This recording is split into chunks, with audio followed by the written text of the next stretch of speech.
मुख्यमंत्री अभ्युदय योजना में आप सभी का पुनः स्वागत है। हम लोगों ने पिछली क्लास में औरंगजेब के विषय में बात की गई थी और ये देखा गया था कि कैसे औरंगजेब ने अपने साम्राज्य विस्तार की लालसा में मुगल साम्राज्य के पतन का बीजारोपण किया। उसके बाद हम लोग औरंगजेब के बाद जो है लेटर्स मुगल, वो हम लोगों ने शुरू में ही सब कवर किया था। आज हम लोग जो बात करेंगे वो सल्तनत कालीन प्रशासन क्या था, कैसे था और उसमें कैसे कैसे परिवर्तन हुए, जो अधिकारी वर्ग था उनके क्या क्या कार्य थे, उन अधिकारी वर्गों में भी चीजें क्या क्या आई, कैसे आई, इसके विषय में हम लोग बात करते हैं। ठीक है, तो हम लोग जब बात करते हैं सल्तनत कालीन प्रशासन के बारे में तो उसमें देखते हैं एक केंद्र हो गया। केंद्र में सर्वोच्च शक्ति जो होती है वो सुल्तान की होती है।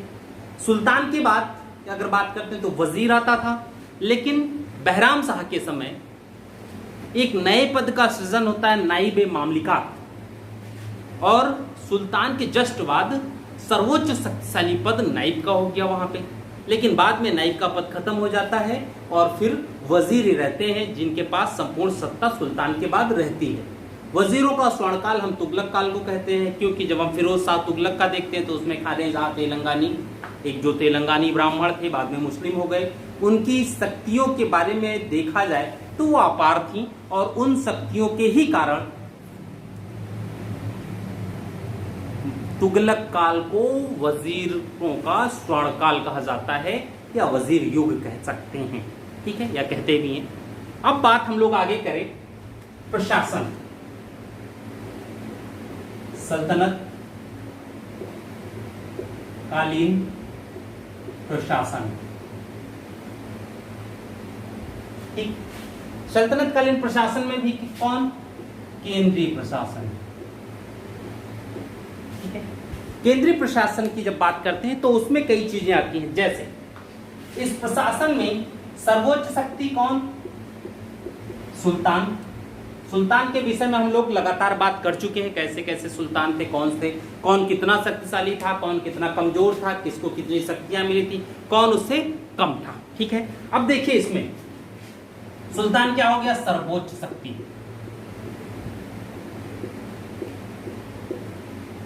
ठीक, अब इसके बाद क्या हुआ? केंद्र। अब इस केंद्र में देखिए अधिकारी कितने हैं। पहला, दीवाने विजारत,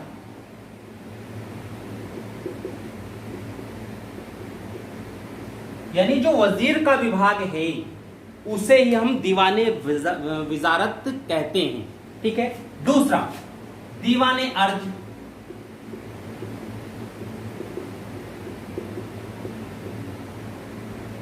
सेना के कार्य को देखने वाला दीवाने अर्ज।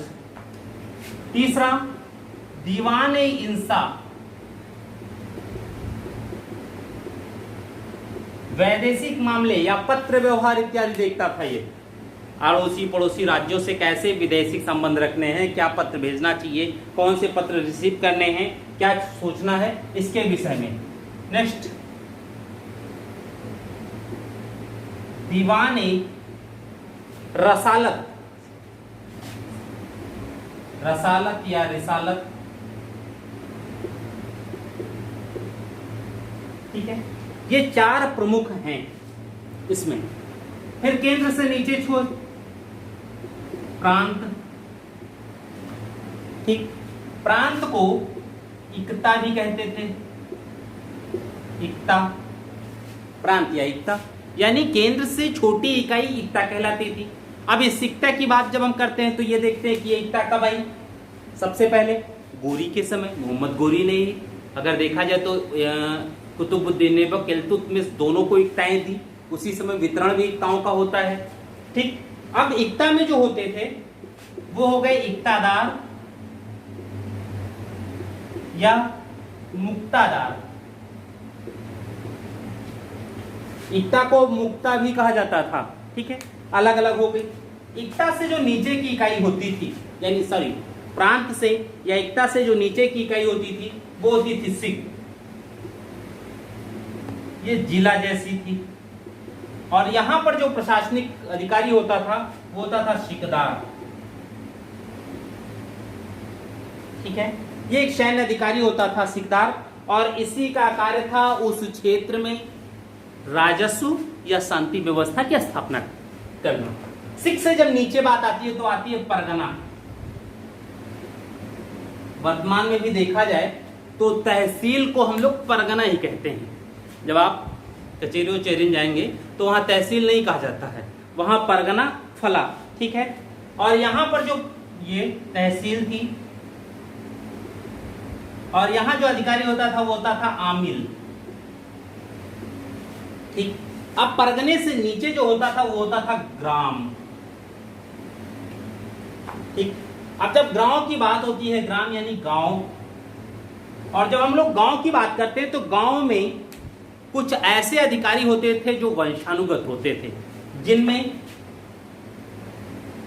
खुद मुकद्दम,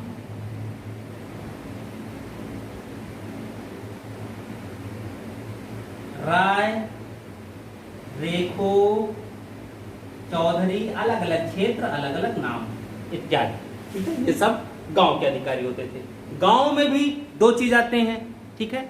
एक आता है शादियों, ठीक है, 2 नाम आते हैं। एक आता है शादियों और दूसरा आता है चौरासियों। शादियों और चौरासियों।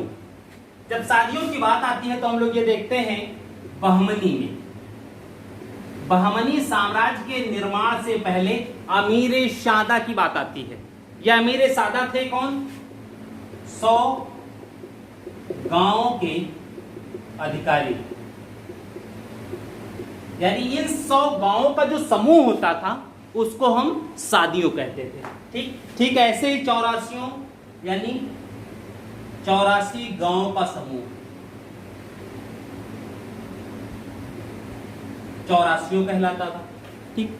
तो सामान्यतः एक छोटी उसमें रूपरेखा में ये चीजें हैं, ठीक है। अब इसमें जो अधिकारी, इनके क्या कार्य हैं, इन अधिकारियों के मातहत अधिकारी क्या कौन कौन से हैं, इस पे हम लोग अब बात करते हैं, ठीक है। इसे मिटा दें।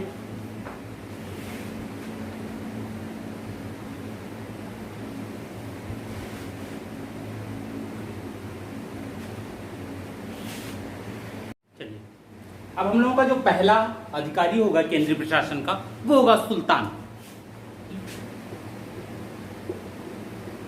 सुल्तान, सुल्तान के बारे में जब हम लोग पूरा साम्राज्य देखा गया तो उसमें यह है कि कुछ सुल्तान बहुत ही शक्तिशाली हुए और कुछ सुल्तान इतने कमजोर हो गए कि उनकी जो सुल्तान की शक्ति होती उसका उपभोग अमीरों ने किया। ये देखा हम लोगों ने। जैसे इल्तुतमिश के बाद रजिया तो कुछ शक्तिशाली रहे, उसने अपने अधिकारों का कुछ न कुछ प्रयोग किया, लेकिन इल्तुतमिश के जो और उत्तराधिकारी थे, जब हम उनकी बात करते हैं तो उन लोगों में कहीं न कहीं स्थिति ऐसी थी कि वो लोग अपने ही अधिकारों का पालन सही से नहीं कर पाए या उन अधिकारों का उपयोग ही नहीं कर पाए। उनके अधिकारों को तुर्काने चालीसा के सदस्यों ने उपभोग किया। लेकिन हम लोग बात कर रहे हैं प्रशासन की, तो उसमें सुल्तान को जो अधिकार मिले हुए थे उसकी हम लोग बात करेंगे, और उसमें हम ये लोग ये नहीं देखेंगे कौन सुल्तान कितना कमजोर था, किसने कितना अधिकारों का उपभोग किया और कौन कितना ज्यादा शक्तिशाली था। उसने सबके अधिकार केंद्रीकृत ढांचा स्थापित करने की, इससे मतलब नहीं है, हम लोग एक व्यवस्था के अंतर्गत पैरेलल सबको लेकर के सामान्य उसके अकॉर्डिंग देखा जाए। देखिए, जो सुल्तान है यही सर्वोच्च शक्ति है संपूर्ण प्रशासन का, पहली चीज। अब अगर सुल्तान ही सर्वोच्च शक्ति है तो इसके पास प्रशासनिक प्लस न्यायिक दोनों अधिकार होते थे, और इन दोनों अधिकारों में इसके अधिकार असीमित थे। जैसा चाहता वैसा न्याय कर सकता था, जिसको चाहता उसका स्थानांतरण कर सकता था, जिसको चाहता उसकी नियुक्ति कर सकती थी, उसको पदच्युत कर सकता था। ये सारे अधिकार इसमें थे, ठीक। धार्मिक क्षेत्र में भी अधिकार थे, लेकिन धार्मिक क्षेत्र में हम लोग ये कहें तो धार्मिक क्षेत्र में सुल्तान पूर्णतः स्वतंत्र नहीं था, उसके ऊपर काजी के नियंत्रण थे। ठीक है, तो उसमें एक पद आया धार्मिक क्षेत्र में, काजी उल कुजात, जो जात से बाहर हो, तो उसको सिर्फ न्यायिक कार्य ही करने होते थे। काजी उल कुजात को प्रशासनिक कार्य उसको नहीं करना होता था, उसको धार्मिक विद्वान माना जाता था। सुल्तान भी जब इच्छा होती थी धर्म के क्षेत्र में थे तो उससे वह विचार विमर्श कर लेता था। ठीक है, अब देखिए सुल्तान के जो अपने नियम होते थे, सुल्तान के जो अपने अधिनियम हैं या जो भी चीजें हैं उसको कहते थे उसलूब। ठीक है, और जो कानून होता था उसका वो होते थे जवाबी। ठीक, उसलूब और जवाबित ये चीज हो गई। अब देखिए स्थिति क्या है, जब सुल्तान शक्तिशाली है तो जवाबित और उसलूब इनका भी महत्व है। अगर सुल्तान शक्तिशाली नहीं है तो जवाबित इत्यादि का भी कोई महत्व नहीं है। ठीक, दूसरी चीज, महमूद गजनवी पहला सुल्तान था, पहला शासक था जिसने सुल्तान की उपाधि धारण की। महमूद गजनवी से पहले किसी भी अन्य शासक ने सुल्तान की उपाधि धारण ही नहीं की। चलो ये भी अच्छी बात है। दूसरा, जब भारत की हम लोग बात करते हैं तो भारत में वंशानुगत आधार पर इल्तुतमिश पहला सुल्तान है जिसे खलीफा से मान्यता मिली थी उसके सुल्तान के पद की। जिसे मान्यता प्राप्त विद्यालय हैं वैसे ये मान्यता प्राप्त सुल्तान थे। खलीफा ने इनको मान्यता दिया था कि तुम सुल्तान हो मेरे अधीन, तुम स्वतंत्र शासक हो, तुम अपने हिसाब से इस्लाम की वृद्धि के लिए जैसा चाहो वैसा शासन कर सकते हो। बकायदा उसने इनको वस्त्र खिलवत इत्यादि भेंट किए थे, प्रशस्ति पत्र भेंट किया, ये चीज इनमें आई। ठीक, अब हम जब इनके कार्य की बात करते हैं तो सुल्तान की एक परामर्शदात्री संस्था होती थी जिसे मजलिस खलवत कहते थे। ठीक है, सुल्तान कहा गया, सुल्तान की एक परामर्शदात्री संस्था होती थी जिसे मजलिस एक खलवत कहते थे। यानी इस मजलिस एक खलवत में सुल्तान के लगभग सभी प्रमुख महत्वपूर्ण अधिकारी सम्मिलित होंगे, तभी तो परामर्श करेंगे। अगर अधिकारी नहीं तो फिर परामर्श किससे करेगा? जैसे योगी बाबा को अगर हम सुल्तान मान लें तो योगी बाबा की टीम 11 जो है वो मजलिस से खलवत है। ठीक, उसी से परामर्श करते हैं।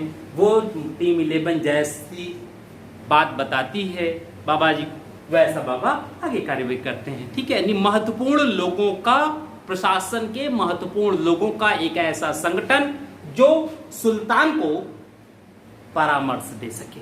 इसमें सभी नहीं सम्मिलित होते, बहुत महत्वपूर्ण लोग और अच्छे लोग ही सम्मिलित होते हैं। ठीक है, अब इसके भी दो भाग होते थे। ठीक है, कौन कौन? बारे आम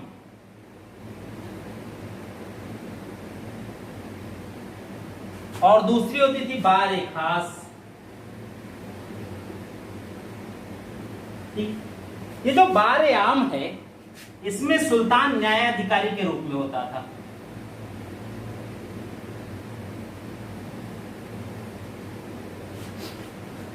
यानी इसमें सुल्तान न्यायाधीश के रूप में कार्य करता था। यहां पर विवाद के मामले सामने लाए जाते थे जिसका निर्णय सुल्तान करता था। ठीक, बारे खास जो है इसमें ये परामर्शदात्री संस्था थी जिसमें परामर्श लेने का कार्य होता था। किसी भी मैटर पर सुल्तान अपने अधिकारियों से परामर्श लेने का कार्य यही होता था जिसे गुप्त रखा जाता था। ठीक है, तो ये चीज तो थी सुल्तान की बात। और भी बहुत सी चीजें हैं, लेकिन हम लोग केवल अगर सुल्तान पे ही आ जाएंगे तो पूरी क्लास नहीं कंप्लीट हो पाएगी, केवल सुल्तान ही हम लोग पढ़ पाएंगे पूरी क्लास। ठीक है, तो अब हम लोग आगे आते हैं। सुल्तान के सहायक मंत्री यानी मजलिस ए खलवत के प्रमुख व्यक्ति कौन कौन रहे होंगे? इसमें प्रमुखता 4 अधिकारियों की बात होती है। ठीक, अभी हम लोगों ने शुरू में ही देखा था, कौन? वजीर, अर्ज, इंसा और रिसालत, ये 4 तो आए थे। ये देखते हैं हम लोग 4 कौन कौन।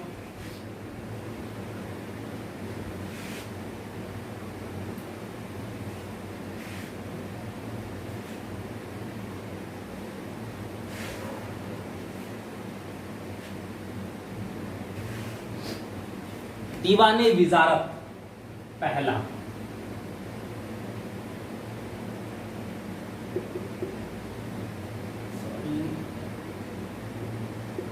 दीवाने विजारत, ठीक है, ये हो गया दीवाने विजारत। जब हम दीवाने विजारत की बात करते हैं तो सीधे सीधे बात किससे आ जाती है? वजीर से। ठीक, अब वजीर में भी जब देखते हैं तो इसका कार्य क्या था? राजस्व विभाग का प्रभारी।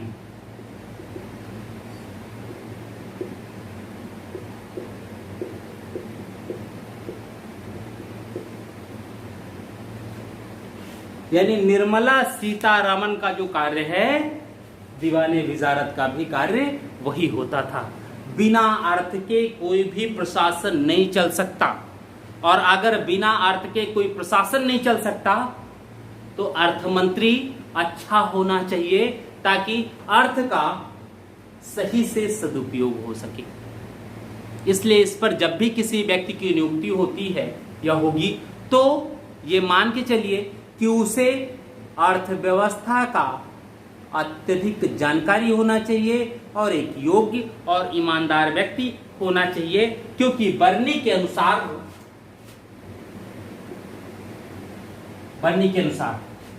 क्या कहते हैं ये? एक बुद्धिमान वजीर के बिना राजत्व व्यर्थ है। एक बुद्धिमान वजीर के बिना राजत्व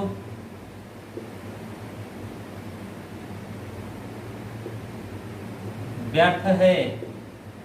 अगर बरनी को इतना समझ में आ सकता है तो फिर सुल्तान को क्यों नहीं आ सकता था? सुल्तान को भी तो लगेगा हाँ जरूरी है भाई, बिना वजीर के राजस्व कैसे हो सकता है?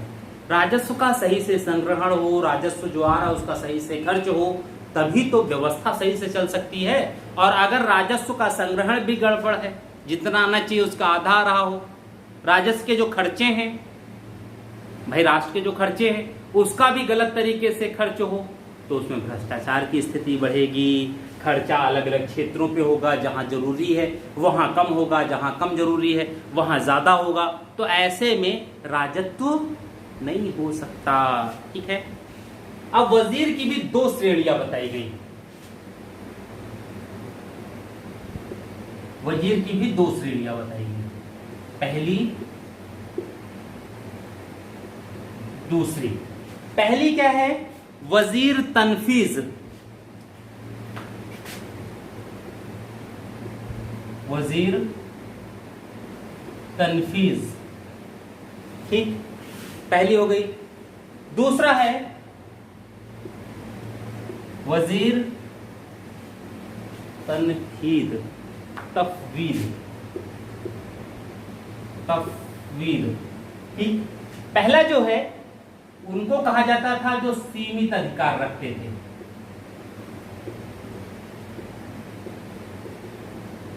अधिकार वाला हो गया। तफवीद वो है जिनके पास असीमित अधिकार होता था।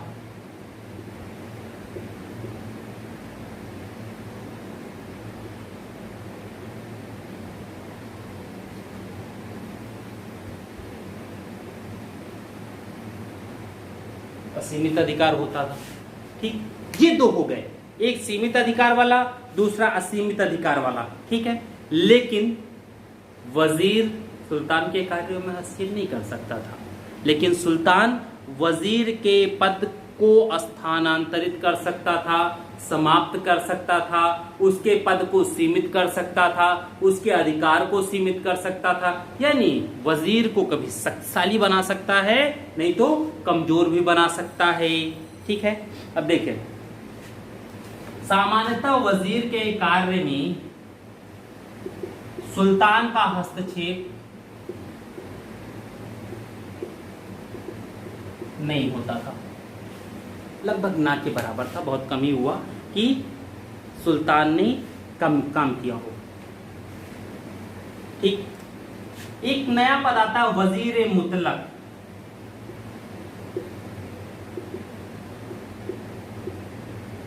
वजीर मुतलक, ठीक है, इसके कहते हैं कि जो सम्राट के हस्तक्षेप के बिना सर्वशक्तिशाली होते हुए कार्य करे। ठीक, ये मुगल काल में आया था।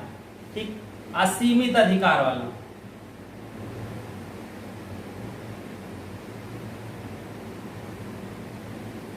वाला वजीर,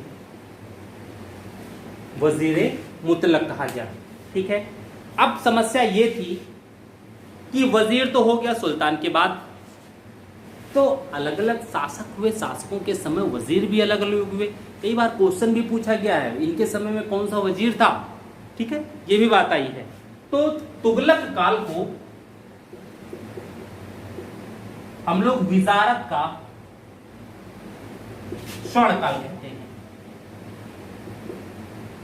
ये प्रश्न पूछा गया है कई बार। ठीक, विजारत का स्वर्ण काल किस युग को कहते हैं? तो तुगलक काल जो है उसी को हम लोग विजारत का स्वर्ण काल कहते हैं। यानी उस समय विजारत सर्वोच्च शक्तिशाली था, सर्वोच्च सत्ता थी। विजारत सुल्तान से भी ज्यादा महत्वपूर्ण रहा होगा, क्योंकि फिरोज शाह तुगलक के समय में खाने जहां तेलंगानी या जो था वजीर फिरोज शाह तुगलक का, उस इतना शक्तिशाली था कि उसी ने फिरोज शाह तुगलक की संपूर्ण सत्ता को बनाए रखा और उसमें वजीर स्वतः निर्णय ले लिया करता था। सुल्तान को विश्वास भी बहुत ज्यादा था उस पर। ठीक है, महमूद गजनवी के समय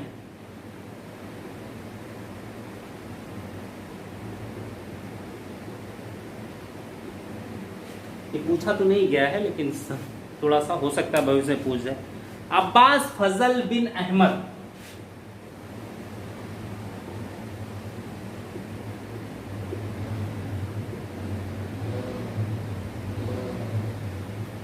महमूद गजनवी के समय अब्बास फजल बिन अहमद ये ऐसे व्यक्ति थे जो प्रथम वजीर हैं। इससे पहले कोई वजीर नहीं था। प्रथम सुल्तान कौन? महमूद गजनवी। प्रथम वजीर कौन? अब्बास फजल बिन अहमद। किसके समय के वजीर थे? महमूद गजनवी के। यानी प्रथम सुल्तान ने ही प्रथम वजीर की नियुक्ति की। प्रथम सुल्तान कौन? महमूद गजनवी। प्रथम वजीर कौन? अब्बास फजल बिन अहमद। ठीक है, आगे बढ़ते हैं।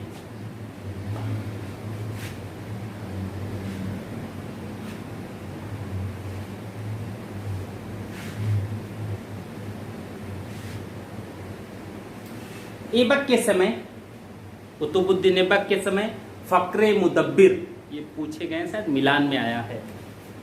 ऐबक के समय फक्रे मुदब्बिर ये वजीर हुए, फक्रे मुदब्बिर। ठीक, इल्तुतमिश के समय जुनैदी, मलिक इख्तियारुद्दीन जुनैदी। ठीक है, ये है निजामुल मुल्क, सॉरी इख्तियारुद्दीन नहीं, निजामुल मुल्क जुनैदी हैं। ठीक है, निजामुल मुल्क जुनैदी।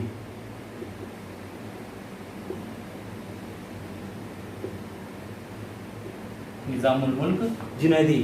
रजिया के प्रारंभ में इन्होंने ही अमीरों के विद्रोह का नेतृत्व किया था और अंत में रजिया ने जब इन्हें पराजित किया तो सिरमौर की पहाड़ियों में भाग गए थे, जहाँ पता नहीं क्या हुआ, शेर खा गया, क्या हुआ, कुछ भी हुआ हो, इनके साथ कुछ हुआ जरूर। ठीक है, ये थे। निजामुल मुल्क जुनैदी। अब बात हम लोग करते हैं इसी के बाद बहराम साहब। इसके समय में वजीर का जो पद है ये लगभग खत्म हो गया और इसके स्थान पर एक और महत्वपूर्ण पद बना नाइब ए मामलिकात, नाइब ए मामलिकात का। और ये जो नाइब ए मामलिकात का पद था, कहते सुल्तान पर नियंत्रण के लिए लगभग सुल्तान की अधिकतर शक्तियां इसी में सम्मिलित कर दी गई। ठीक, बलबन के समय ख्वाजा हसन बसरी ये वजीर बनाए गए, लेकिन बलबन ने वजीर की शक्तियों पर काफी नियंत्रण स्थापित किया और उसने उप वजीर की भी नियुक्ति की। इसी के समय उप वजीर की नियुक्ति से क्या होगा, वजीर की जो शक्तियां हैं वो कहीं ना कहीं थोड़ी सी कम हो जाएंगी। तो बलबन के समय वजीर की शक्तियों को सीमित किया गया उप वजीर की नियुक्ति से, और पहला उप वजीर हुए ख्वाजा खातिर।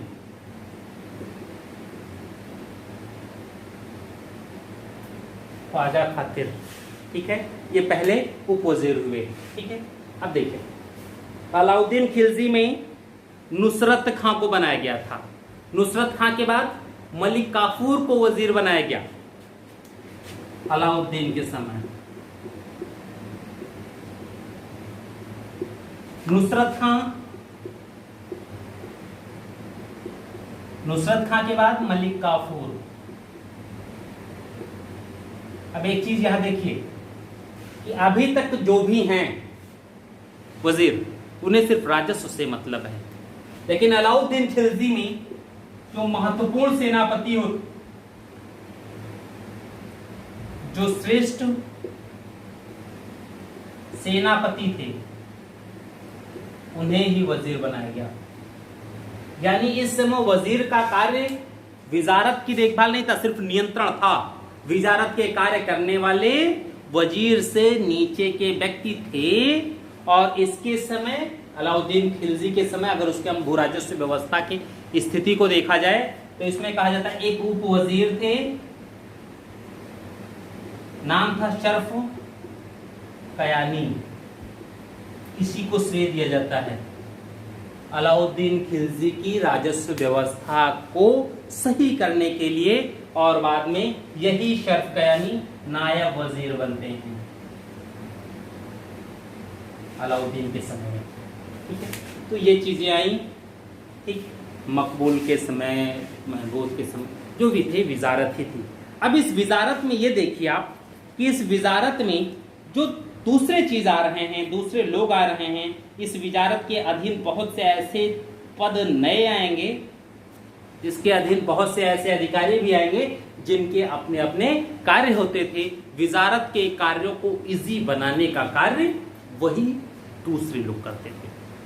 ठीक है, देखिए दूसरे हम लोग बात करें कौन कौन है।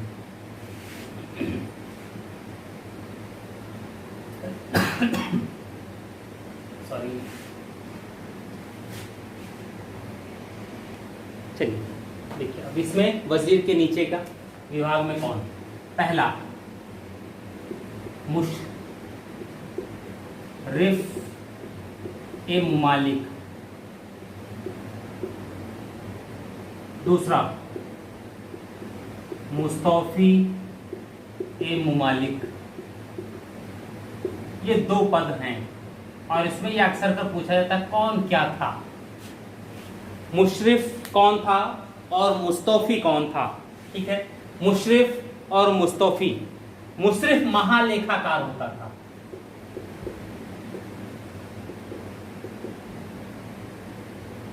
मुशर्रिफ महालेखाकार था और मुस्तौफी महालेखा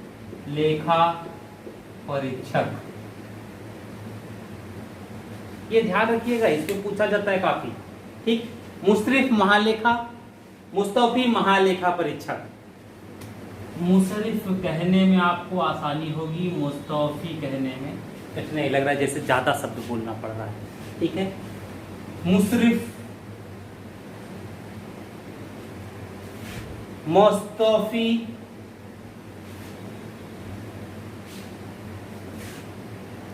ठीक, जिसमें रा वहां रा, जिसमें फा वहां का, क्योंकि फा और का लगभग सेम शब्द हो जाते हैं, सिर्फ गोला का अंतर होता है, यही तो होता है और ज्यादा नहीं होता। तो यहां पर ये चीज ध्यान रखिएगा। ये देखिए कि फिरोज के समय में, यानी फिरोज शाह तुगलक के टाइम पर इन दोनों के कार्यों में परिवर्तन हो गया। जैसे महालेखाकार,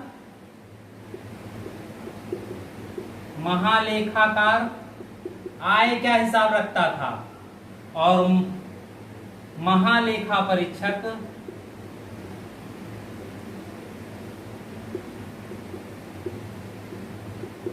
व्यय का हिसाब रखता था। बस यही अंतर उन्होंने किया, एक आय का हिसाब रख रहा है और दूसरा क्या कर रहा है, व्यय का हिसाब रख रहा है। ठीक है, ये चीज आई। कहते हैं कि फिरोज ने इसकी स्थिति करने के लिए, भाई एक आय एक व्यय का कर रहा है तो दोनों में स्थिति नहीं आएगी। भाई जो आय अर्जित कर रहा है, मान लो आय इतना हुआ, दूसरा व्यय दिखा रहा है तो व्यय कहीं ज्यादा हो गया तो दिक्कत आएगी ही आएगी, मैच ही नहीं होगा।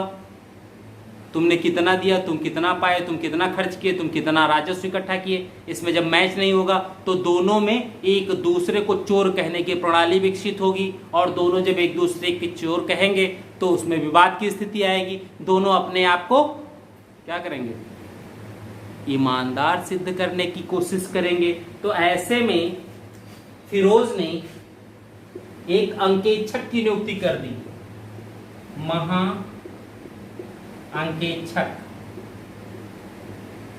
ठीक, और इस पद पर उसने दीवान महरू, एन महरू जिनको कहा गया, एन ए महरू, इसकी नियुक्ति की।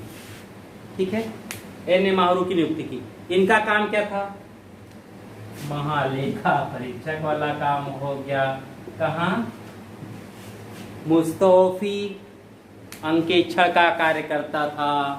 फिरोज तुगलक के समय में मुस्तौफी के अंकेक्षण के कार्य को हटा करके उसे व्यय का अधिकारी बना दिया गया, व्यय करो राज्य के लिए, और अंकेक्षण का कार्य एक नए व्यक्ति महाअंकेक्षक की नियुक्ति करके दे दी गई। उस पद पर पहला व्यक्ति कौन आया, एन महरू।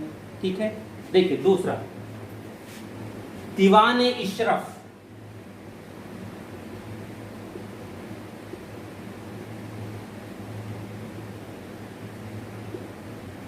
महाअंकेक्षक ही वही होता था। ठीक है, ये क्या था, लेखा परीक्षा विभाग, यानी इसका काम क्या था, जो आय और व्यय है उसकी लेखा परीक्षा करना, यानी उसकी जांच करना कि जो आय और व्यय है वो मैच हो रहे हैं या नहीं, या कहीं ज्यादा तो नहीं किया गया, कहीं घपलेबाजी तो नहीं की गई, कहीं आय से अधिक व्यय हो गया, कहीं आय से कम व्यय हुआ है लेकिन सो कितना किया जा रहा है, जितना आय हुआ हो। ये सब भी बात हो सकती थी। तो इसका काम क्या था, ऐसी चीजों को ढूंढना और ढूंढकर ये पता करना कि उसके लिए जिम्मेदार कौन है, क्योंकि बहुत से वजीर दंडित भी किए जाते थे। आगे बढ़ते हैं,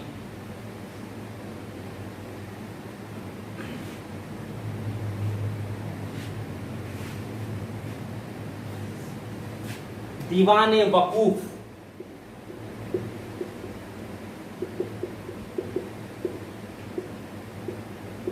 दीवान वकूफ, ठीक, ये जलालुद्दीन खिलजी के द्वारा सृजित किया गया।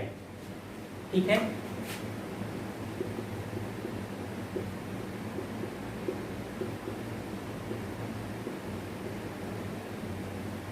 इसका सृजन जलालुद्दीन खिलजी ने किया। अब इसका काम क्या था? व्यय की जांच करना, यानी वजीर के अधीन बहुत से, सॉरी व्यय की जांच करना नहीं है, व्यय की कागजातों की जांच करना, ठीक है, कागजातों की देखभाल करना, व्यय की कागजातों की देखभाल करना, इनका ये काम है।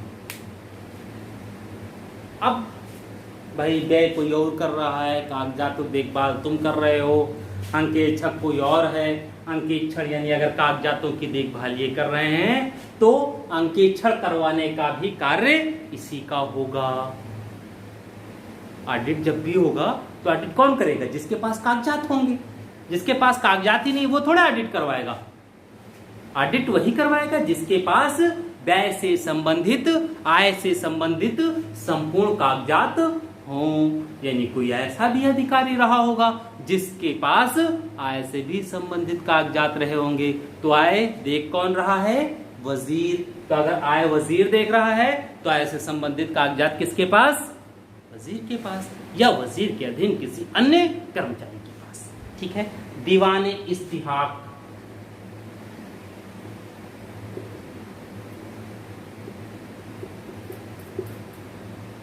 यह पेंशन विभाग होता था, यानी पहले भी पेंशन चलती थी, अटल जी की तरह पेंशन बंद नहीं की गई। तो पेंशन बंद कहाँ हुई? एनपीए आ गया, न्यू पेंशन स्कीम, एनपीएस हो गया, एनपीए सारी बैंक के पास, ठीक है।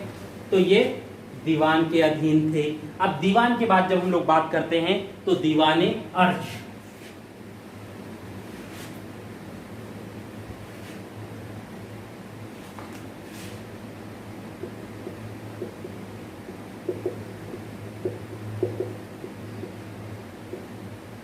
दीवाने अर्ज, जब बात हम लोग दीवाने अर्ज की करते हैं तो इसे हम लोग रावते अर्ज भी कहते हैं, ठीक। आरिज मुमालिक भी कहा जाता है इसे। काम क्या था इसका? ये सैन्य विभाग का प्रमुख होता है।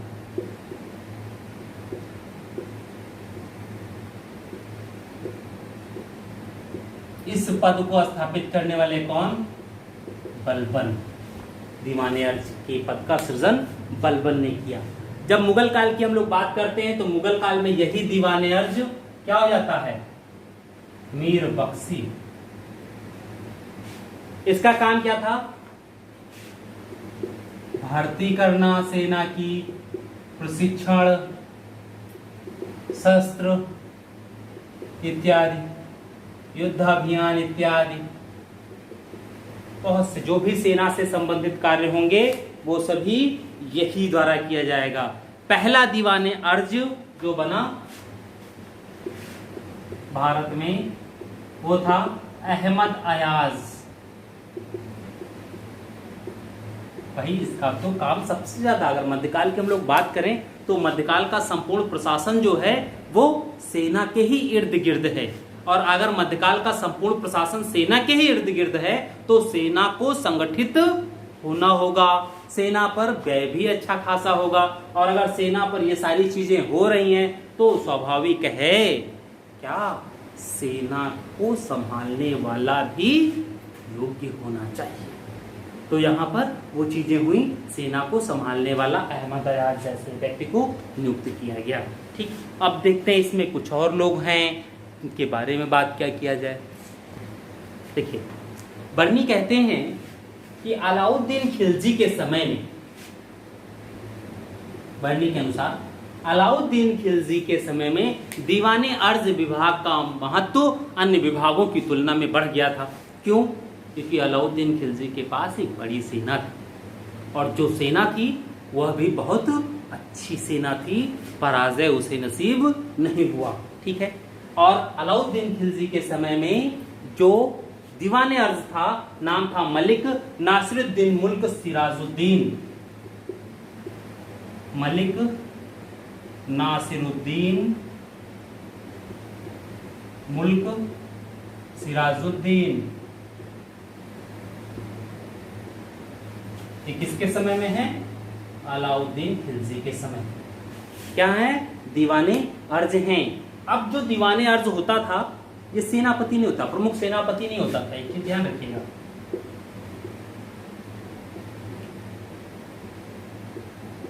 प्रमुख सेनापति नहीं होता था भाई। जो सेनापति होगा उसका काम थोड़े होगा, वो तो युद्ध का नेतृत्व करेगा, सेना का नेतृत्व करेगा, उसका काम थोड़े प्रशिक्षण दिलाना, वेतन की व्यवस्था करना, सैनिकों के अस्त्र शस्त्र की व्यवस्था करना, सैनिकों को कहाँ प्रशिक्षण दिलाना, ये सब की व्यवस्था कर, वो प्रमुख सेनापति थोड़े करेगा। उसके लिए तो अलग विभाग ही है, वो विभाग का काम होता है। सेना अच्छी हो ये काम इनका है, सेना कुशल हो, युद्ध में उसे हर कीमत पर विजय मिले, ये काम दीवाने अर्ज का है। ठीक है, ये काम ये करते थे। जलालुद्दीन खलजी जब शासक बने तब वो दीवाने अर्ज ही थी।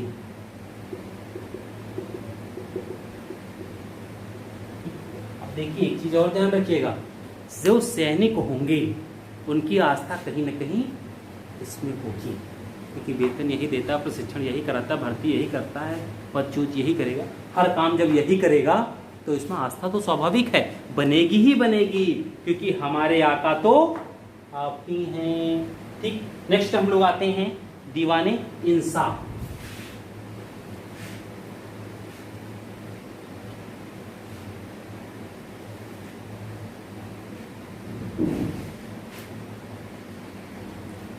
दीवाने इंसाफ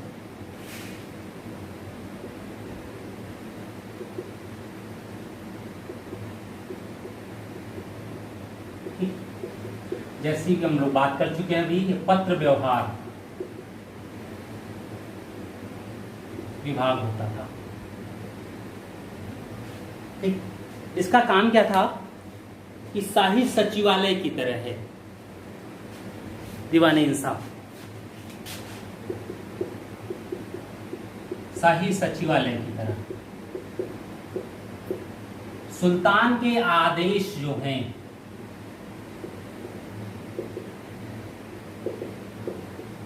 इन्हें लेखबद्ध करना, इन्हें भेजना प्रांतों में, उसको सुरक्षित रखना और सुल्तान के आदेश पर अपनी मुहर लगा करके उसको वितरित करना। आदेश को सूचनार्थ भेजना यानी प्रचार संबंधी। ठीक है, सुल्तान के आदेश को सुरक्षित रखना, प्रसारित करना,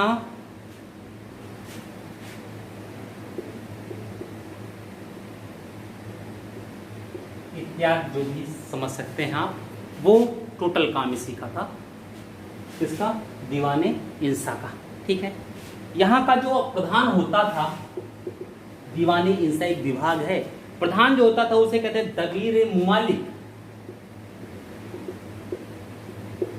दबीर ए मुमालिक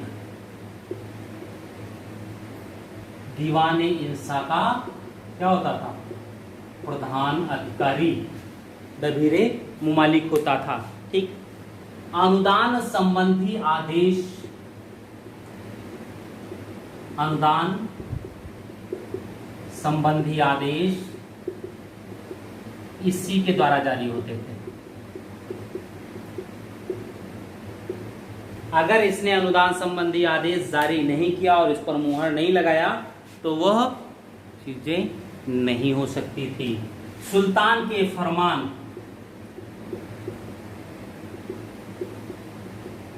यही जारी करता था, यानी सुल्तान का बहुत नजदीक व्यक्ति रहा होगा, हमेशा सुल्तान के साथ रहने वाला व्यक्ति रहा होगा। ठीक, नेक्स्ट दीवाने रिसालत।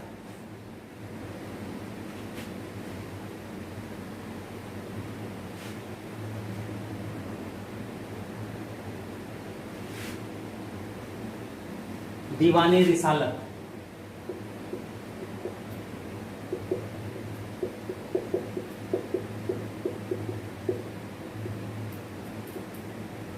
दीवाने रिसालत नया विभाग है। अब देखिए इस विभाग की जब हम बात करते हैं तो कहते हैं इसकी कोई जानकारी नहीं है। दीवाने रिसालत की अलग अलग काम हैं, लेकिन इसका जो एक महत्वपूर्ण कार्य मिलता है वो ये है कि उचित व पात्रों को वजीफा, ठीक, और राजस्व मुक्त भूमि यानी इमलाक व राजस्व मुक्त भूमि इमलाक यह देता था। ये यहीं से होता था, ठीक है। अलग अलग लोग अलग अलग बात करते हैं। जैसे कुछ लोग ये कहते हैं लोक शिकायतों का निवारण का विभाग था। भाई अगर ये चीजें हैं तो स्वाभाविक है समाज कल्याण विभाग रहा होगा। हाँ, ये तो हो सकता है, या आधुनिक समाज कल्याण, दीवान रियासत, वजीफा इत्यादि देने का काम है, किसको देना है, जरूरतमंद कौन है, कौन पात्र है, कौन अपात्र है, ये सबकी काम यही करता था, ठीक है। अलग अलग चीज आती है। कहते हैं कि बर्नी ने इसका कोई उल्लेख ही नहीं किया, यानी वैदिक समय नहीं रहा होगा इसलिए बर्नी ने कोई उल्लेख नहीं किया। कुछ लोग ये कहते हैं कि एक धार्मिक विभाग होता था। अब अगर धार्मिक विभाग होता था तो मदद ए मास इत्यादि जो होती थी, शद्र शुदूर इत्यादि का कार्य भी ये करता रहा होगा, क्योंकि अधिकतर धार्मिक जो अनुदान होते थे वो शद्र शुदूर के ही संस्कृति के पश्चात दिए जाते थे। तो अगर धार्मिक अनुदान ये विभाग दे रहा है तो शद्र शुदूर इसी को संस्तुति करता था। कुछ लोग ये कहते हैं कि कूटनीतिक वार्ता और कूटनीतिक संबंधों के लिए राजदूतों का आदान प्रदान जो है वो इसी को देखता था। जो भी रहा हो, लेकिन जो भी चीजें थी इसके अधीन थी, ठीक थी, ठीक है। अब हम लोग कुछ अन्य जो विभाग हैं उनकी बात करते हैं कि अन्य कौन कौन से विभाग थे। नाइब ए मामलिकात, नाइब या नाइब ए मामलिकात, नाइब या नाइब ए मामलिकात, हम लोगों ने बात कर लिया इस पे कि इसका जो गठन हुआ सबसे पहले बहराम शाह के समय, ठीक, और पहले नाइब ए मामलिकात बने इतगीन। क्यों गठन किया गया? क्योंकि रजिया के पराजित होने के पश्चात जब अमीर ने सत्ता परिवर्तन कर दिया और सत्ता परिवर्तन के बाद बहराम शाह को सुल्तान बनाया, तभी इस पद का सृजन किया गया। इसमें बहराम शाह से एक संधि किया गया था मौखिक कि वह सुल्तान के सभी अधिकार अपने नाइब के हाथों में सौंप देगा, और अंततः इतगीन को नाइब बना दिया गया। लेकिन ये कोई कैसे बर्दाश्त कर सकता है कि उसके अधिकारों का उपयोग उसका कोई मातहत अधिकारी करे? मातहत अधिकारी को तो समझना चाहिए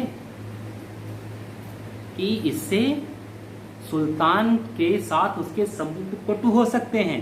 कहते हैं ये चीजें हुई जब इतगीन ने सुल्तान के ऐसे विशेष अधिकारों का उपयोग करना शुरू कर दिया तो बहराम को खराब लगा और उसने इतगीन के ऑफिस में ही इतगीन हत्या करवा दी, ठीक है। तो ये हुआ। और तुगलक काल में नाइब, दूसरा नाइब बना अलाउद्दीन खिलजी के समय मलिक काफूर। लेकिन तुगलक काल में इस पद को समाप्त कर दिया गया। तुगलकों ने इस पद को समाप्त कर दिया। नाइब का मतलब क्या है? सुल्तान की अनुपस्थिति में सुल्तान के संपूर्ण विशेषाधिकार जिस व्यक्ति में आ जाए वही नाइब, ठीक है। तो इस पद को खत्म किया और एक नया पद किया, वकीले सुल्तान। किसके समय? वकील ए सुल्तान, तुगलकों के समय इस पद का सृजन हुआ। वकील ए सुल्तान का कौन तुगलक? अंतिम तुगलक बादशाह नासिरुद्दीन महमूद, सुरुद्दीन महमूद के समय इसका सृजन हो रहा है। क्यों? क्योंकि इसका साम्राज्य बहुत बड़ा था। इनके समय यह हुआ क्योंकि यह एक भाई बाहर से ही शासन कर रहे हो, ठीक है, तो जब बाहर से ही शासन कर रहे हो तो एक पद दे दिया ताकि एक जो व्यक्ति हो इस पद पर वह सुल्तान की अनुपस्थिति में सुल्तान के संपूर्ण अधिकार के साथ शासन सत्ता को क्रियान्वित करे, ठीक है, जो बाद में जाकर के वकीलुल सल्तनत के नाम से मशहूर होता है, ठीक है, सैयदों के समय। नेक्स्ट आता है वकील-ए-दर। वकील-ए-दर, अब नए नए पद आएंगे, हर पद के अलग अलग कार्य हैं। देखिए इसका काम क्या था, राज परिवार से संबंधित होता था।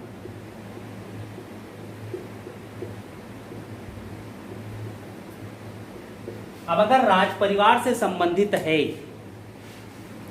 तो इसका काम क्या हो सकता है, इसका काम था शहजादों की शिक्षा व्यवस्था करना, यानी शहजादों के सभी कार्य, राज परिवार के जो भी जरूरी कार्य हों उन सभी का यही काम करता था। फिरोज शाह तुगलक के समय में या उससे पूर्व एक पद होता था मीरे सामा,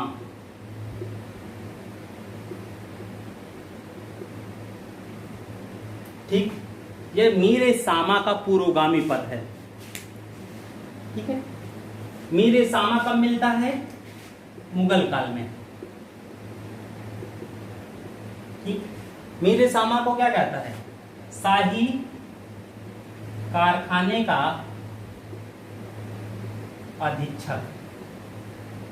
अब इस शाही कारखाने का अधीक्षक हो गया मीरे सामा, इसका काम क्या, राज परिवार की आवश्यकता की सभी वस्तुओं का निर्माण करना।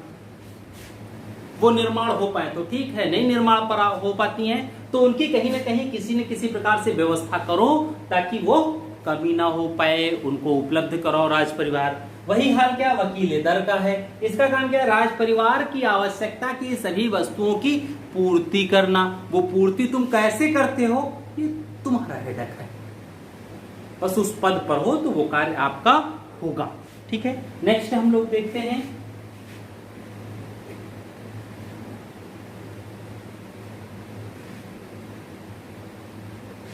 काजी उल कुजात। काजी उल कुजात, अभी हम लोगों ने बात किया था इस पे, और ये बात की थी कि न्याय विभाग का प्रधान होता था, क्योंकि इस्लामिक शासन है और न्याय भी जो होगा वो इस्लामिक नियमों के अनुसार होगा। भाई इस्लामिक शासन व्यवस्था तो न्याय भी इस्लाम के नियमों के अनुसार होगा, और इस्लाम के न्याय की जो चीजें होती थी, इस्लामिक जो न्याय प्रणाली है उसकी जानकारी किसको होगा, इन काजियों को होगा। तो उसकी जानकारी और शिक्षा जब डिग्री इनके पास है तो न्यायाधीश कौन हो सकता था, यही तो होंगे भाई। एलएलबी डिग्री जिसके पास वही न्यायाधीश, जिसके पास एलएलबी एलएलएम की डिग्री नहीं वो न्यायाधीश नहीं। तो जब इस्लामिक न्याय व्यवस्था की संपूर्ण जानकारी इनके पास है तो न्यायाधीश भी यही बनाए जाते थे, ठीक है। लेकिन इनके अधिकारों को भी सीमित किया गया था। जैसे एक व्यक्ति की नियुक्ति की गई जिसे कहा जाता था अमीर दाद। ये न्याय तो देते थे लेकिन दंड देने का काम अमीर दाद का होता था। दाद जो होता वो मत समझिएगा, अमीर दाद एक अधिकारी था जिसे कहते थे शहर का सिटी मजिस्ट्रेट।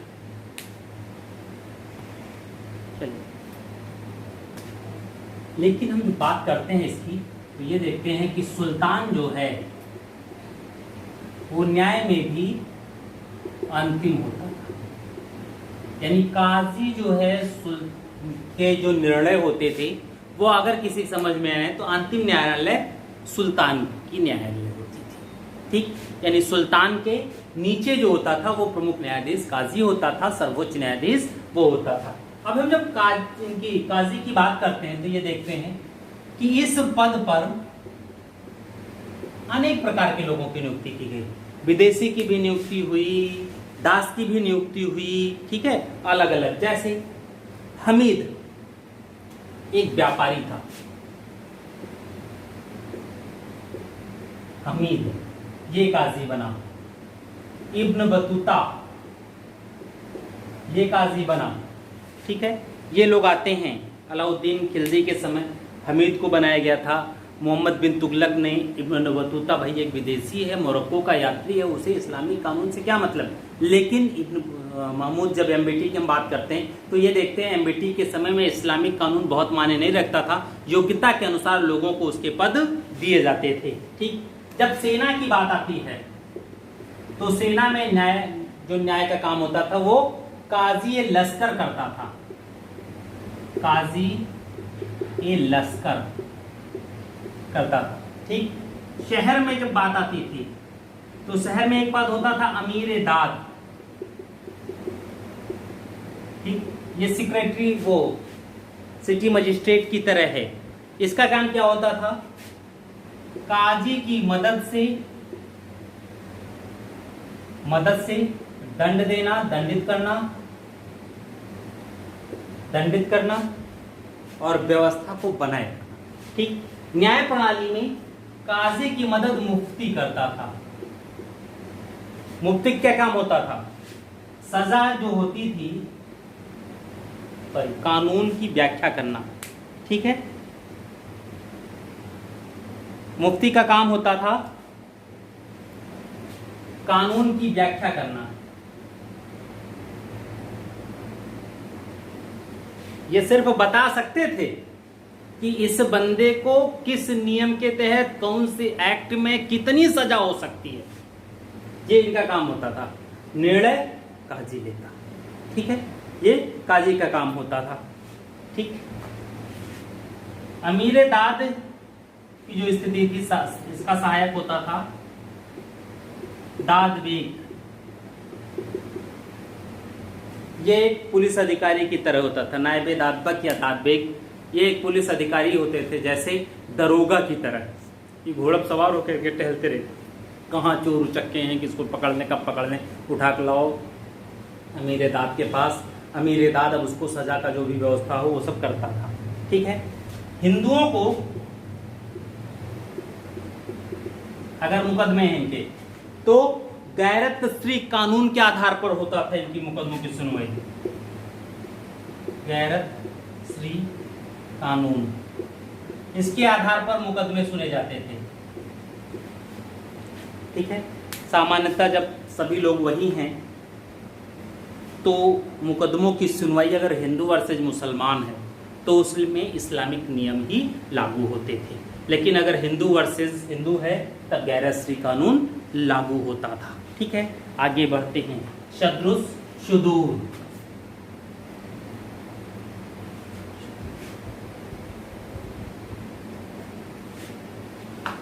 शद्रुस सुदूर,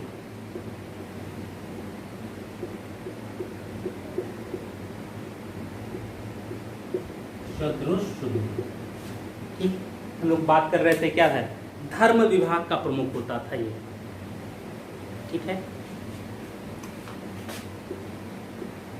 धर्म विभाग का प्रमुख। एक धार्मिक कर लगता है जकात, जो इस्लामिक लोगों से लिया जाता था और आज भी इस्लामिक लोग जकात देते हैं।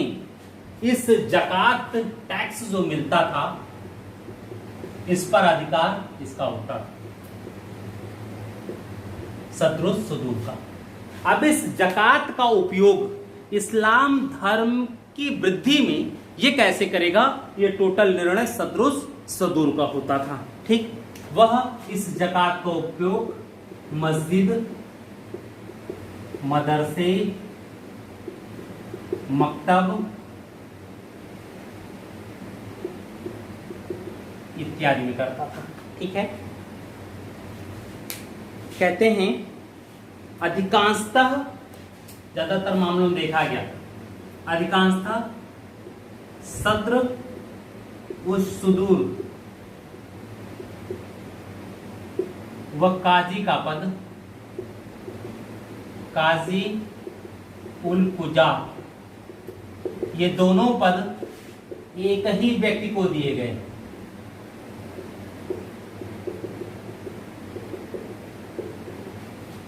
तो ये दोनों लोग धर्म से संबंधित हैं तो क्यों ना एक ही को दे दिया जाए। ठीक है, नेक्स्ट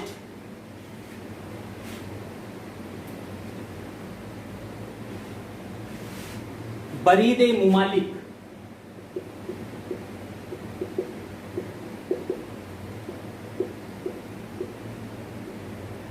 जैसे ही बरीद की बात आए, ये मान लीजिए गुप्तचर विभाग है, ठीक है,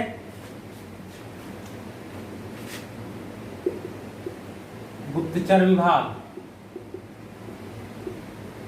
या राज्य का प्रमुख संवाददाता,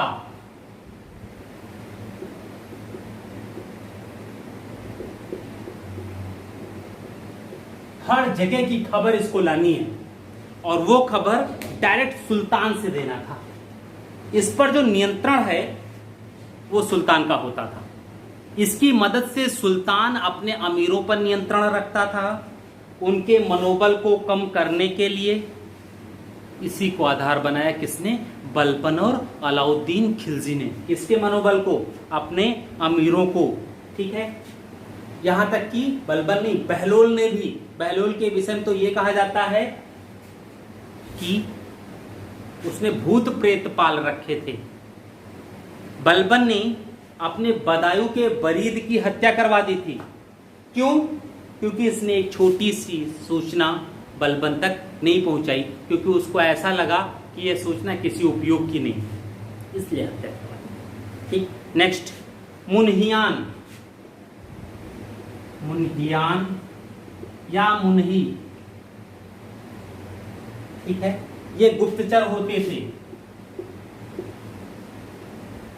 और ये मुन्हियान या मुन्ही इसी के अधीन होते थे, गुप्तचर विभाग के। इनका काम होता था घरों में रहना, बाजारों में रहना, मार्केट में रहना और हर प्रकार की सूचना विभाग में देना। सरे जानदार,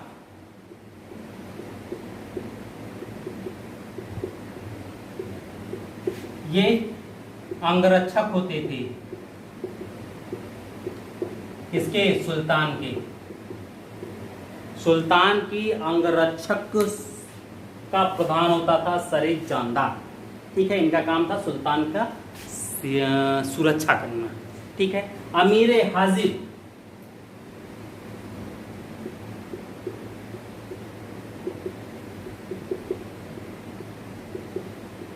या बारबक, ये शिष्टाचार अधिकारी होता था। इसका काम क्या था? दरबार के शिष्टाचार को बनाए रखना, शिष्टाचार को बनाए रखना, दरबार के शानो शौकत, उसके समारोह इत्यादि की व्यवस्था करना। दरबारी काम जो भी होंगे वो सारा काम अमीरे हाजिब करेगा। कहते इसी पद पर रहते हुए बलबन ने अपने लिए नायब का पद को प्राप्त करने का सृजन किया, ठीक है। अमीर हाजिब था, ठीक है। अमीर आकूर,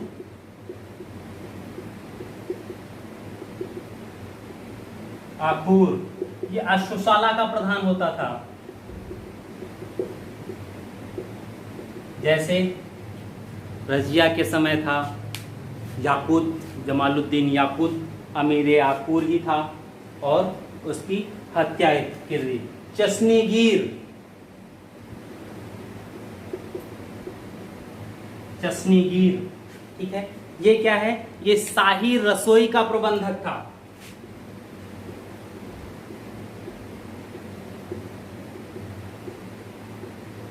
अब सुल्तान थोड़ा खाना बनाएगा, कोई ना कोई तो होगा ही। तो जो चश्नीगीर होता था, इसे काम क्या करना? राजा क्या खाएगा, रानी क्या खाएंगी, इसकी पूरी व्यवस्था करना। यानी शाही रसोई में क्या खाना बनेगा, कौन सा भोजन बनेगा, वो टोटल कितने लोग खाने वाले हैं, उसके अनुसार टोटल भोजन की व्यवस्था करना, ठीक। बहलादार, बहलादार इसका काम क्या था? व्यक्तिगत हिसाब किताब देखने वाला, है ना। व्यक्तिगत हिसाब किताब देखने वाला, यानी एक एक व्यक्ति का किसका कितना खर्च हुआ, किसका कितना आय है, ये टोटल चीज यही देखता था। शहनाए बारगाह, दरबार का निरीक्षक होता था। शहनाए बारगाह दरबार का निरीक्षक, अलग अलग हैं, ठीक है। दीवाने इस्तिहाक, दीवाने इस्तिहाक मुस्लिम विद्वान और धर्मशास्त्री जो होते थे उनको वृत्ति प्रदान करना, वृत्ति से तात्पर्य अनुदान प्रदान करना, ठीक है। दीवाने इस्तिहाक।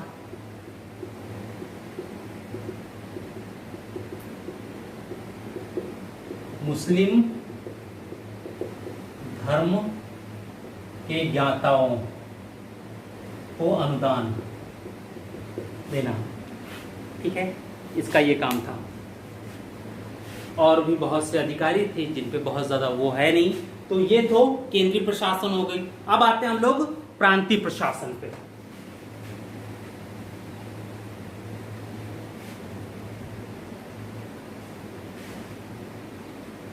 ठीक, अब देखिए प्रांत में, यहां कर दीजिए प्रांतीय, ठीक है। अब प्रांतीय प्रशासन की जब हम बात करते हैं,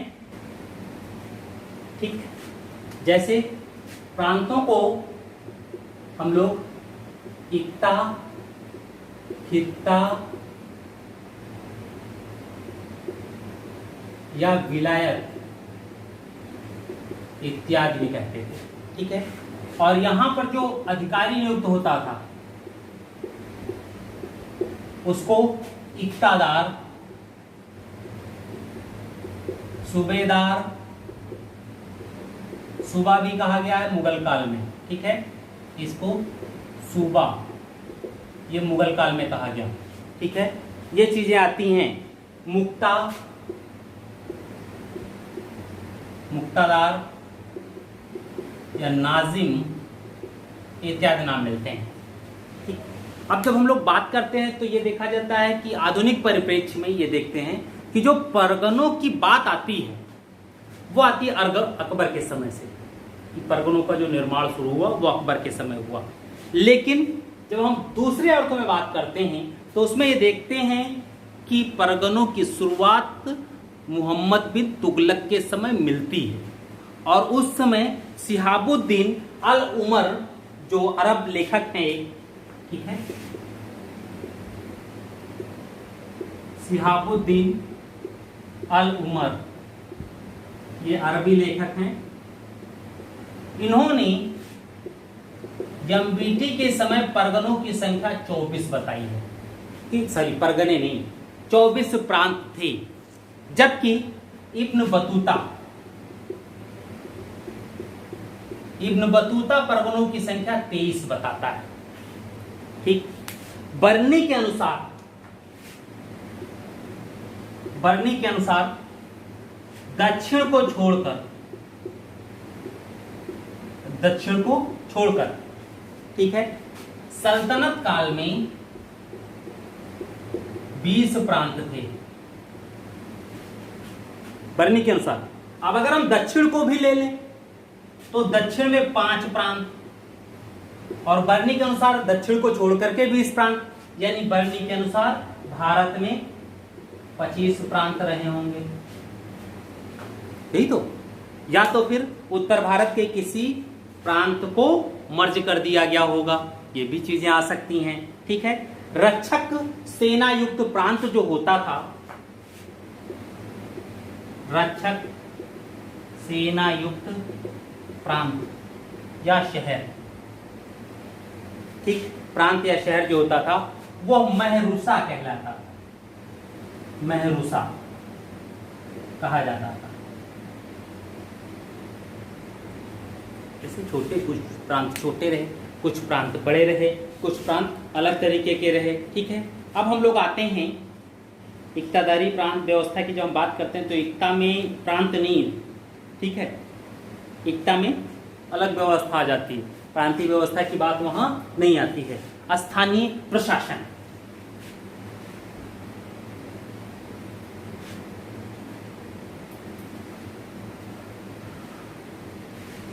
ठीक है, स्थानीय प्रशासन,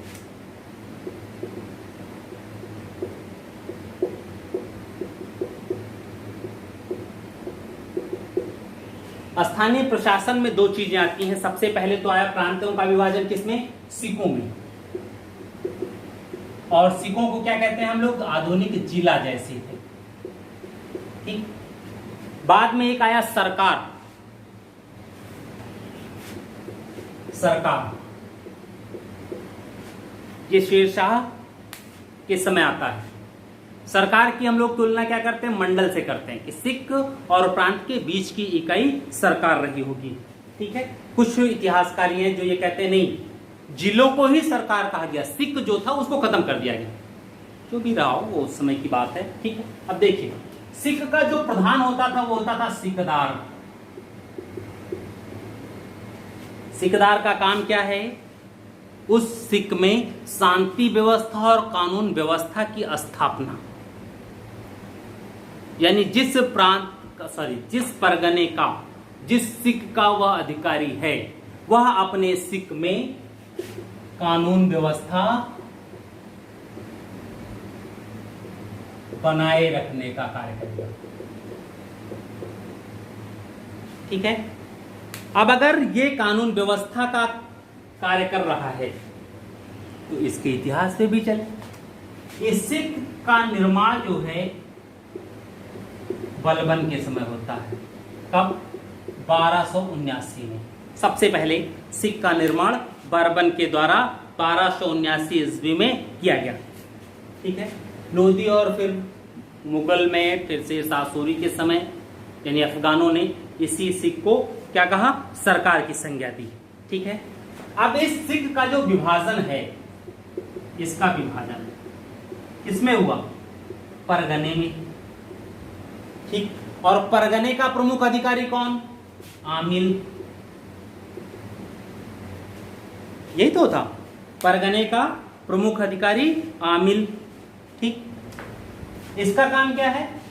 आमिल का काम, यह मुख्य अधिकारी था परगने में शांति व्यवस्था स्थापित करने का। यह परगने में कानून व्यवस्था बनाएगा। और इसका एक सहायक नियुक्त किया गया, मुशर्रिफ, ठीक। इसका काम क्या था? यह लगान को निश्चित करता था।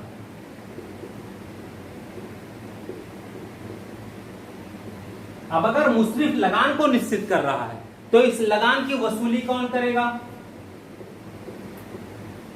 आमिल। यानी एक श्रृंखला बदती चली गई, ठीक है। अफीफ के अनुसार, अफीफ ही पहले ऐसे व्यक्ति हैं, अफीफ,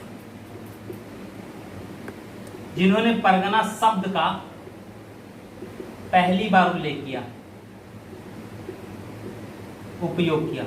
और इन्होंने ही ये कहा है कि फिरोज के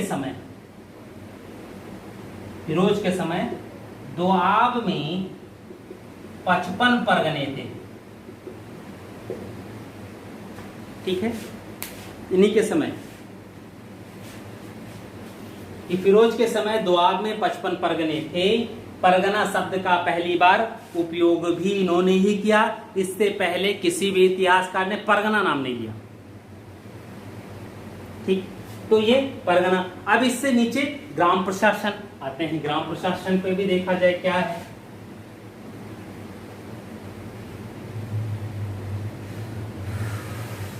ग्राम प्रशासन राजस्थान,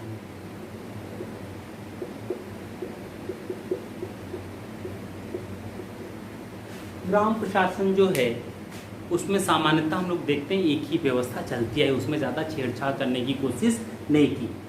अलाउद्दीन खिलजी के समय जब राजस्व बढ़ाया गया, खुद मुकद्दम चौधरी इत्यादि के अधिकार छीने गए, तो उस समय थोड़ी सी व्यवस्था में परिवर्तन आता है, क्योंकि दिल्ली के आसपास के जो भी क्षेत्र थे उन सब क्षेत्रों को खालसा के अंतर्गत कर दिया गया। वहां खुद मुकद्दम चौधरी इत्यादि के अधिकार छीन लिए गए और एक रैयतवाड़ी व्यवस्था की तरह सरकार स्वयं राजस्व वसूल करने लगी। तो जब सरकार स्वयं राजस्व वसूल कर रही तो वहां खुद मुकद्दम चौधरी से कोई मतलब ही नहीं रह गया, यानी गांव जो है वो डायरेक्ट शासन के अधीन आ गए। लेकिन बाद के समय में फिर से परिवर्तन होता है और पुनः वही पुरानी चीजें जो थी वो आ जाती हैं, ठीक है। प्रशासन की सबसे छोटी इकाई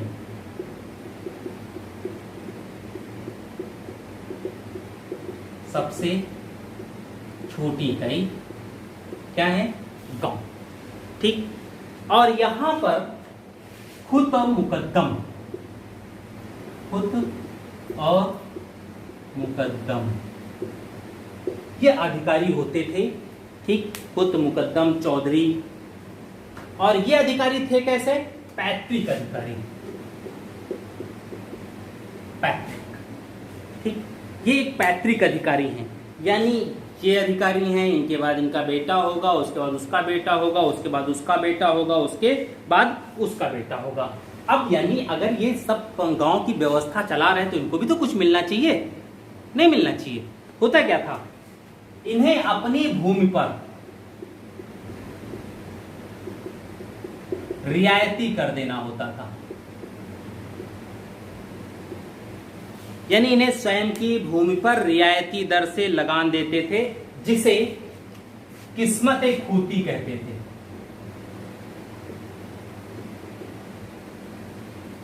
किस्मत खूती यानी खुद, मुकद्दम, चौधरी इत्यादि की भूमि पर लगने वाला रियायती टैक्स जो है किस्मत खूती कहलाता था। ठीक है। अब देखिए दूसरा, अब ये लोग करते क्या थे कि किसानों से कुछ अतिरिक्त लगान वसूल कर लेते थे। हो सकता है भाई कि किसान इतना पढ़ा लिखा तो होता नहीं था, किसान अशिक्षित होते थे, कोई लिखित वो सब भी नहीं था कि वो पर्चा मांगे, नहीं तुम इतना लिए हो हमको लाओ लिखित में दो, इस साल तुमने टैक्स कितना लिया, हमें कितना देना होगा, अगले साल टैक्स कितना पड़ेगा, ऐसी कोई व्यवस्था भी नहीं थी। ठीक है। तो जो अतिरिक्त लगान ये वसूल कर लेते थे उसे हुकूक ए खूती,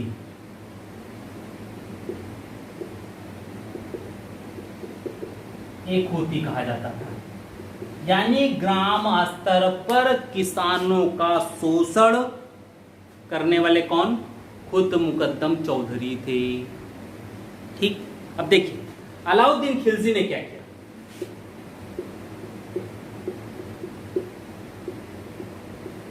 अलाउद्दीन खिलजी ने इनके जो भी अधिकार थे वो सारे अधिकार समाप्त कर दिए। अब अगर सारे अधिकार समाप्त किए तो किस्मत खूती और हुकूक खूती से जो इनकी आय जनरेट होती थी वो क्या हो गई? खत्म।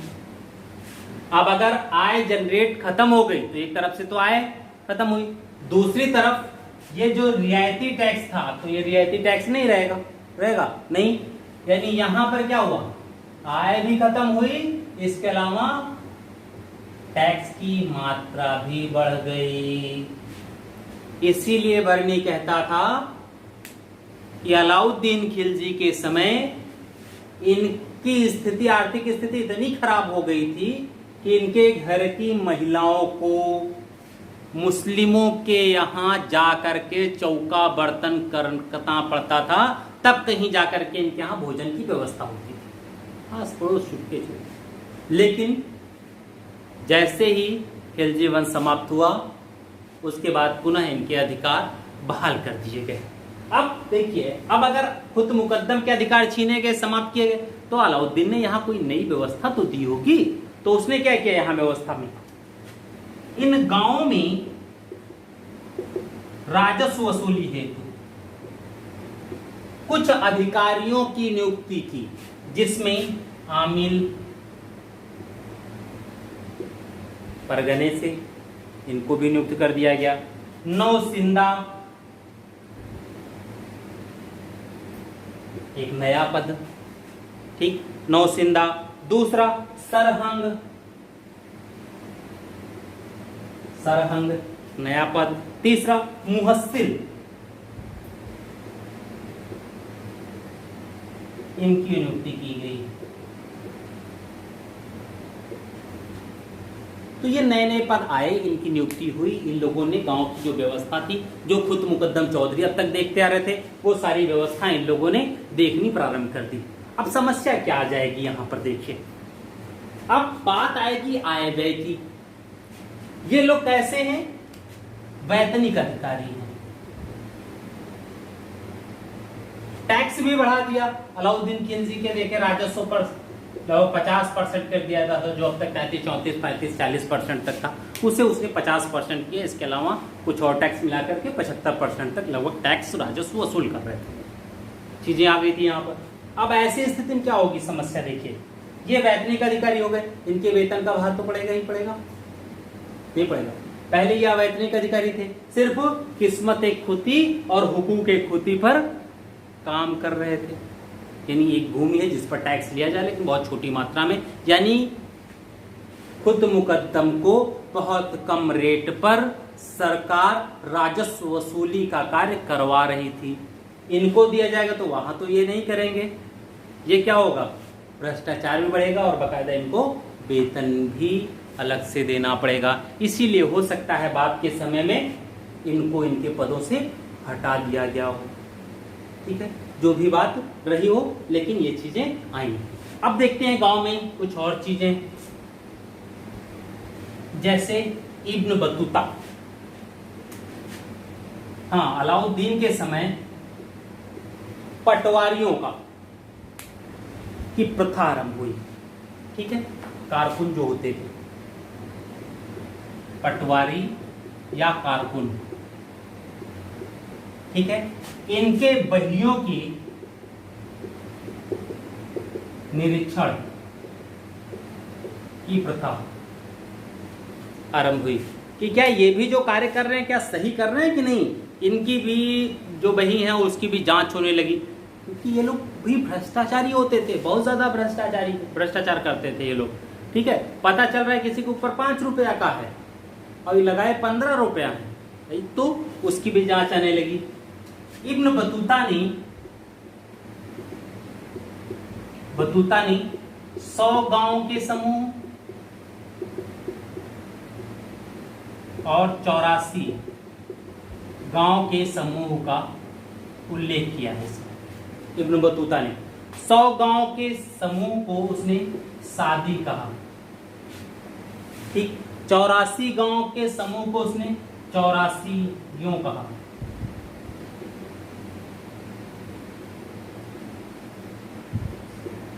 ठीक है, ये चीजें कहा।